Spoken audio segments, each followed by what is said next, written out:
Nigeria is home to more than 200 million people, and it has the largest economy in Africa by most measure. But here's what most people outside Nigeria don't really understand about the country called Nigeria. You see, Nigeria is really two economies living in one country.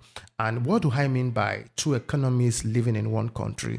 The north part of the country grows the food, like the rice from Kebbi, onions from Sokoto, and livestock and grains and the likes of all these things. And the south holds the money, the ports, the refinery, the banks, the biggest consumer market on the continent. For these two economies to work together, goods have to move in between them. And that is where the problem is. Almost everything in Nigeria today moves by road. And they don't move by rail, they don't move by water. They use the road. And the road connecting the far north to the coast are all old and broken. In fact, most of them are dangerous at this time right now in Nigeria. And that is where this project actually comes in. And the project is called the Sokoto Badagry superhighway.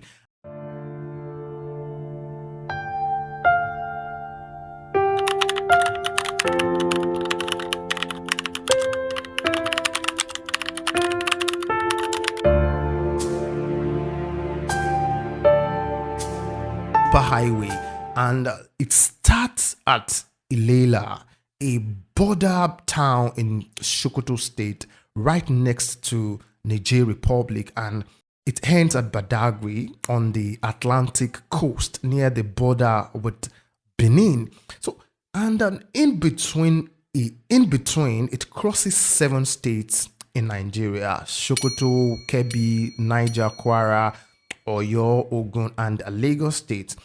This project is actually designed as a dual carriage, like it's 6 lanes in the busiest sections, solar lightning, and a concrete surface built to last a century.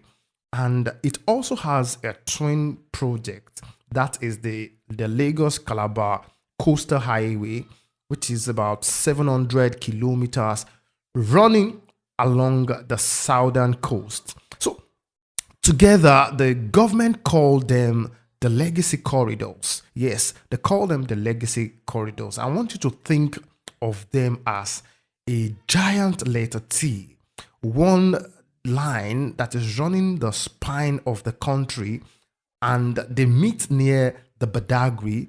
By the end of this video, you will understand why this road actually exists, and you will also understand who is paying for this project, who profits from it, and who is actually endangered by it, and why its success or failure matters far beyond Nigeria. So first, we need to answer a strange question, and the question is, Nigeria has known it needed this road for almost 50 years. What actually stopped that project?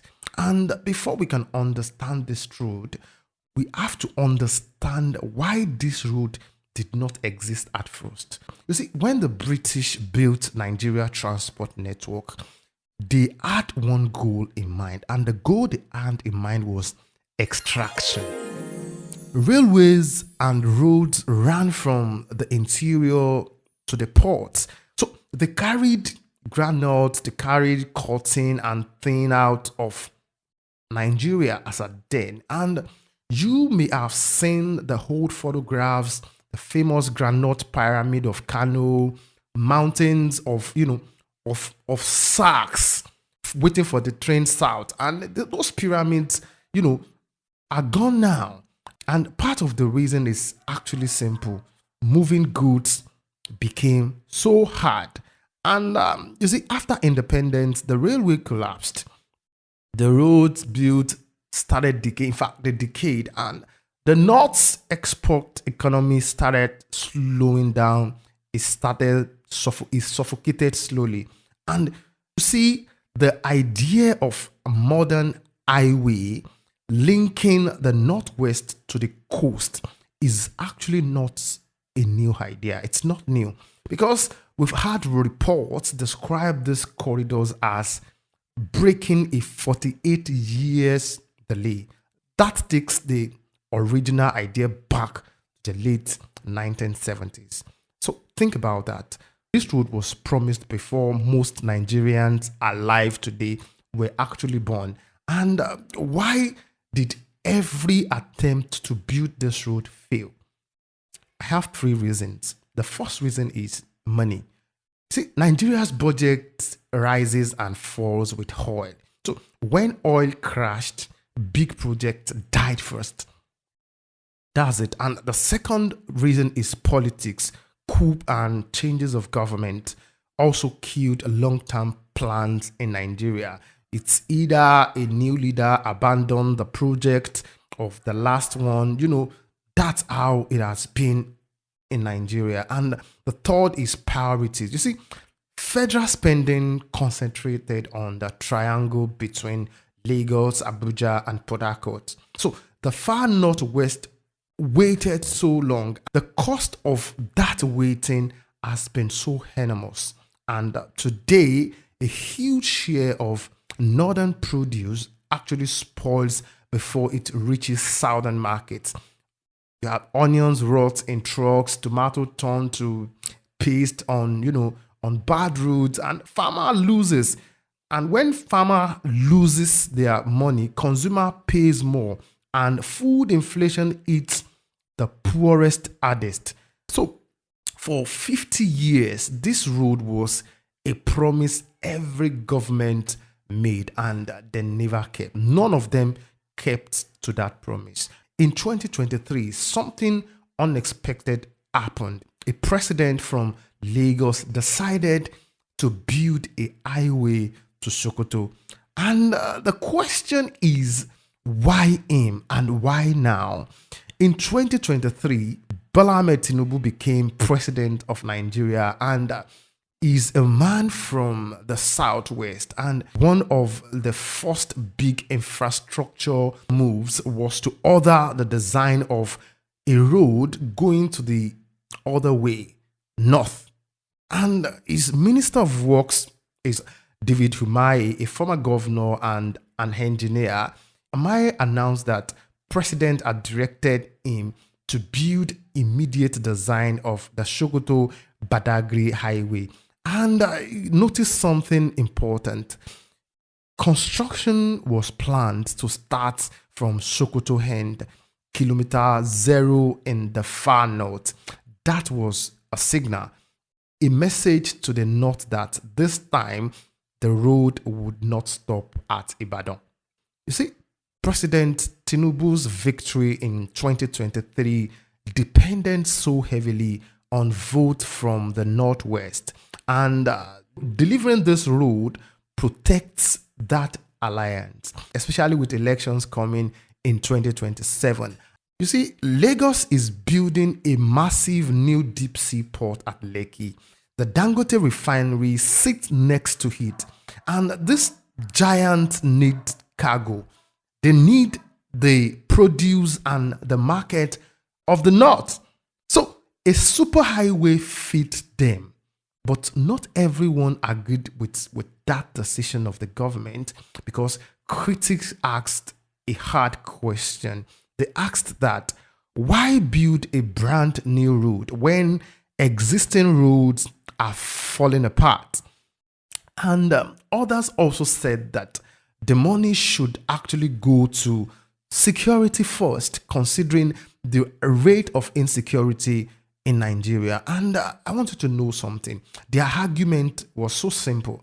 Fix the killing, then fix the road. Now, my people, sit back. Let's follow the money. You see, in April 2026, Nigeria's National Assembly approved a loan, $516 million from Deutsche Bank, one of German's biggest lenders.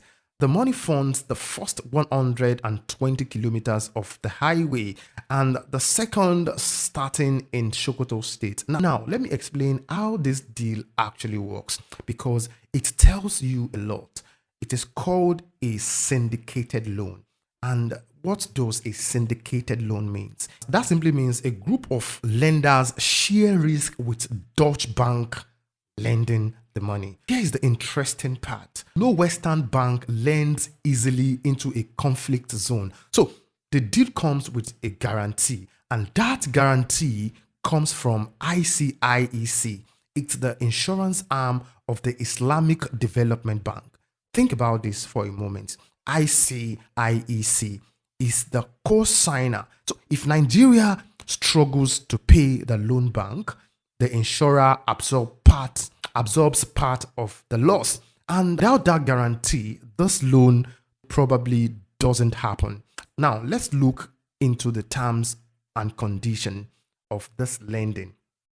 Nigeria has 9 years to repay, and the first 3 years are a grace period for Nigeria, no principal payment, and the interest rate is a global benchmark called the SOFR plus 5.35%. And in plain language, this is not a cheap money, commercial debt, and at commercial rates in dollars. And the word dollars is the risk there. And let me show you why the word dollars is the risk here. You see, Nigeria hands most of its money in naira, but it must repay this loan in dollars. And if the naira weakens, the debt gets heavier, even if Nigeria never borrows another cent. So on top of the loan, the federal government committed about 265 billion naira. That money is for buying land and compensating people in the road path. In 2026, the government approved roughly 1.7 trillion naira for the Kebbi section alone, and other section received approval worth around 2 trillion naira before that. And when you stack it all up, and you are looking at one of the most expensive projects in Nigeria's history. And here is the important part I want you to pay attention to. There is no single confirmed final price. The project is being approved section by section. So the true total is still unknown to the public. For a decade, the story of African infrastructure was China.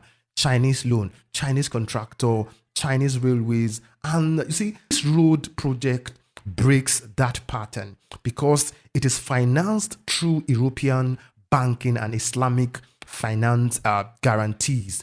A completely different model. So the money is borrowed, guaranteed, and flowing. Now, and this leads me to who is the contractor and the engineering. You see, the company building the biggest section of this highway is called the high-tech construction.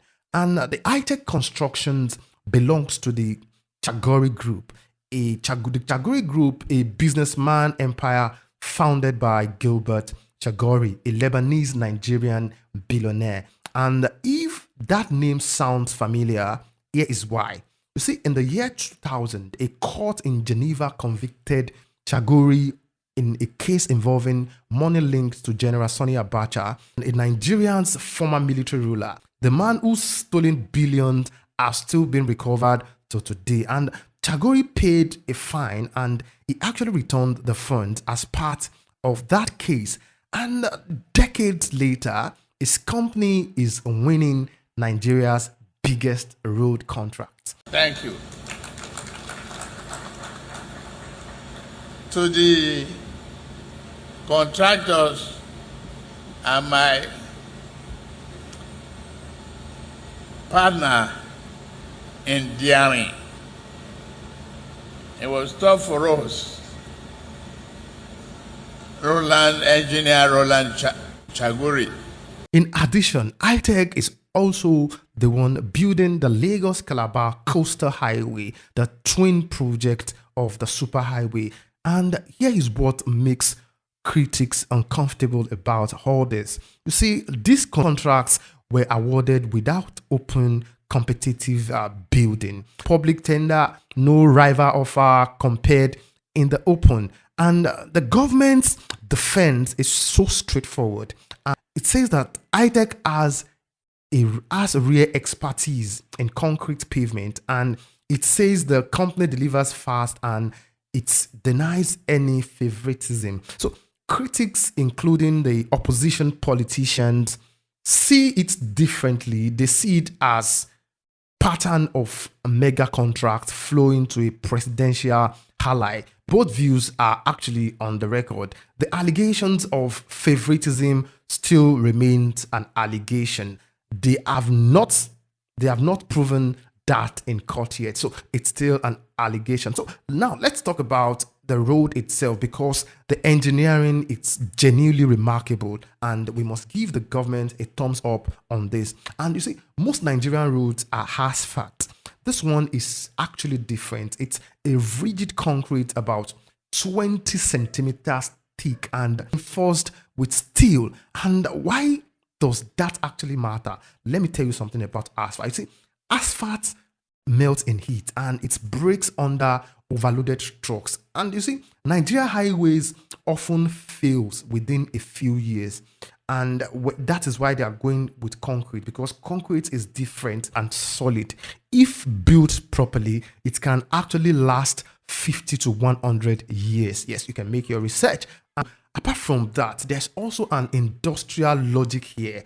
You see, asphalt needs bitumen, which Nigeria mostly imports, and concrete needs cement, which Nigeria makes in huge quantities. So every kilometer of this road feeds Nigerian cement factories and steel producers. But building it is another matter. And that's what leads me to what I call the danger. Let's put the route and the violence on the same map. You see, the highway begins at Ilela in Sokoto State. And Ilela is one of 5 local government areas where the Lakurawa groups operate. And the other are the Tangaza, Gudu, Binji, and Silami. You see, Kilometer Zero of Nigeria's flagship highway sits inside the operating zone of a designated terrorist group. So, who are the Lakurawas? Their origin story is one of the most disturbing twists in this story. Around 2017, communities in Sokoto faced constant bandit attacks and the state couldn't protect them. So local leaders did something desperate. They invited armed men from across the border to defend them. And at first it worked. The fighters pushed the bandits back. Then the protectors became the problem. They imposed harsh religious laws. They collected forced taxes and called it charity. They punished, extorted, and they killed a lot of Nigerians in that region. And by 2024, Nigeria officially declared the Lakurawa a terrorist organization. And analysts linked the group to Islamic State affiliate in the Sahel. And some details of those links are still debated by researchers.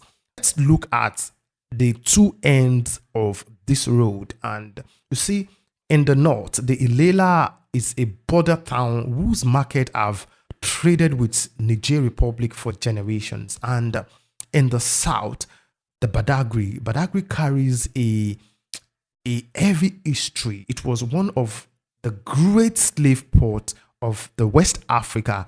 And there is a place there called the Point of No Return, where captives took their last steps on African soil.